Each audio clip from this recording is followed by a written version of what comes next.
ज्ञान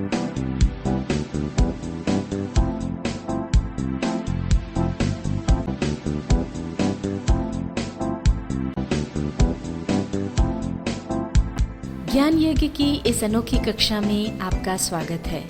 मैं हूं आरती। चलिए शुरू करते हैं आज का अध्याय।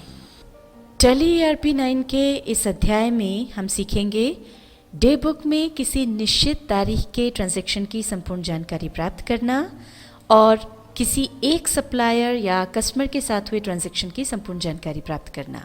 जिस तरह से कि अभी डे बुक में हमने देखा कि किसी भी एक पर्टिकुलर डे की जो भी ट्रांजैक्शंस थे वो हमने देखे और उसमें सारी जानकारी प्राप्त की।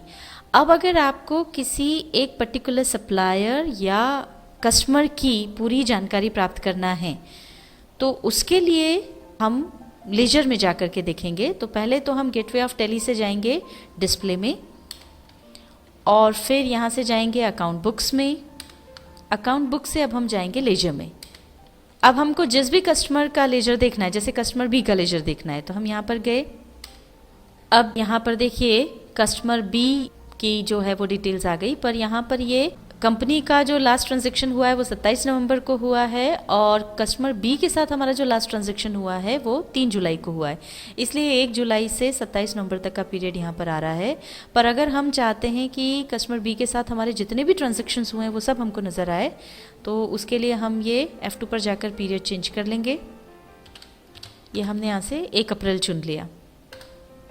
तो अब ये 1 अप्रैल से लेके उसके कस्टमर बी के लास्ट ट्रांजैक्शंस तक जितने भी ट्रांजैक्शंस हुए हैं वो सब हमको यहाँ पर नज़र आ रहे हैं। अब जैसा कि डे बुक में हमने पूरी डिटेल देखी थी, ये तो सामान्य डिटेल आ गई, डेबिट और क्रेडिट यहाँ पर हमको पता चल गया है।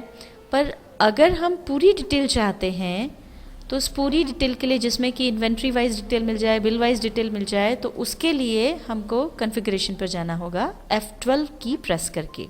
अब जिस तरह से हमने डे बुक में किया था यहाँ पर भी हम ले लेंगे फॉर्मेट। हमने डिटेल ले लिया, बिल वाइज डिटेल्स को यस कर देंगे, कॉस्ट सेंटर छोड़ दिया, इन्वेंट्री डिटेल को यस कर देंगे, बैंक डिटेल भी यस कर देंगे, नरेशन देखनी तो भी यस कर देंगे। ये सब हम यस करते हुए आ गए। सॉर्टिंग मेथड हमने डिफ़ॉल्ट ही रखी है। अब शो रनिंग बैलेंस, इस ऑप्शन को अगर आपको यस करना है, इसमें कस्टमर बी का जो भी बैलेंस है वो हमको लाइन से दिखता जाएगा कि अगर हमने पहले 3000 का माल बेचा है, बाद में फिर 3000 का और बेचा, तो वो 3000 से बैलेंस बढ़कर 6000 हो जाएगा। इस तरह से वो रनिंग बैलेंस हमको नज़र आएगा। तो इसको अगर हमको देखना है तो यस कर दें। अब आप यहाँ देख सकते हैं कस्टमर बी के साथ हमारे जो भी ट्रांजैक्शंस हुए हैं उसकी पूरी डिटेल यहाँ पर हम देख पा रहे हैं। जैसे 2 अप्रैल को हमने उससे शक्कर बेची।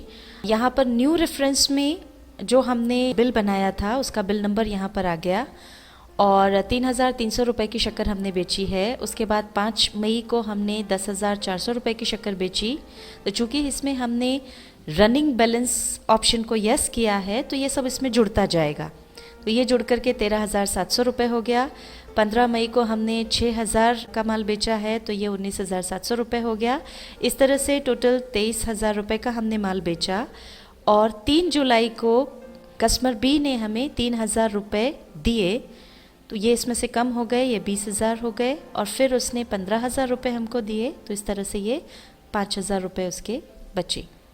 अब जिस तरह से हमने डे बुक में आपको बताया था कि अगर आप कॉलम वाइज सारी डिटेल्स देखना चाहते हैं कस्टमर्स या सप्लायर्स की, तो वो आप यहाँ पर भी देख सकते हैं। कस्टमर बी की अगर हमको पूरी डिटेल चाहिए तो हम इसके लिए कॉलमनर वाला जो ऑप्शन है इस पर जाएंगे, ऑल्टर F8 प्रेस करके।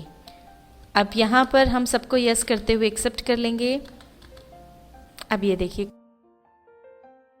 ये सारी क्वांटिटी है, रेट, वैल्यू, ग्रॉस टोटल, ये सारा की सारा हमको यहाँ पर नज़र आ रहा है। अब यहाँ पर हमने उसको जो माल बेचा है उधार में, तो ये देखिए माइनस में ये आ रहा है। फिर हमको ये उसके पैसे मिल गए, तो वहाँ पर ये 3,000 और 15,000 रुपये कैश रिसीव्ड में आ गया। और इधर पीछे सारा उसका जो इन्फॉर्मेशन है, CST नंबर है, पैन नंबर है, ये सारा भी हमको नज़र आ जाएगा।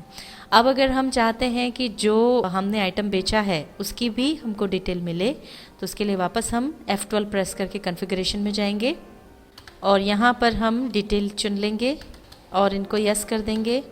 तो अब ये देखिए यहाँ पर शुगर बेची या कब राइस बेचा, ये हमको आइटम का नाम भी यहाँ पर दिख जाएगा। अब अगर हमको ये कॉलम्स नहीं चाहिए तो हम ये नो कॉर्नर पर जाएंगे कंट्रोल F8 प्रेस करके। तो ये देखिए हम वापस पुरानी स्क्रीन पर आ गए। तो जिस तरह से अभी हमने कस्टमर बी की लेजर देखी और सारी जानकारी प्राप्त की, उसी तरह आप किसी सप्लायर या कोई अन्य लेजर भी देख सकते हैं। और अब यहाँ से बाहर आने के लिए एस्केप की दबाते हुए बाहर आ जाएं। टैली ERP 9 के इस अध्याय में हमने सीखा डे बुक में किसी निश्चित तारीख के ट्रांजैक्शन की संपूर्ण जानकारी प्राप्त करना और किसी एक सप्लायर या कस्टमर के साथ हुए ट्रांजैक्शन की संपूर्ण जानकारी प्राप्त करना।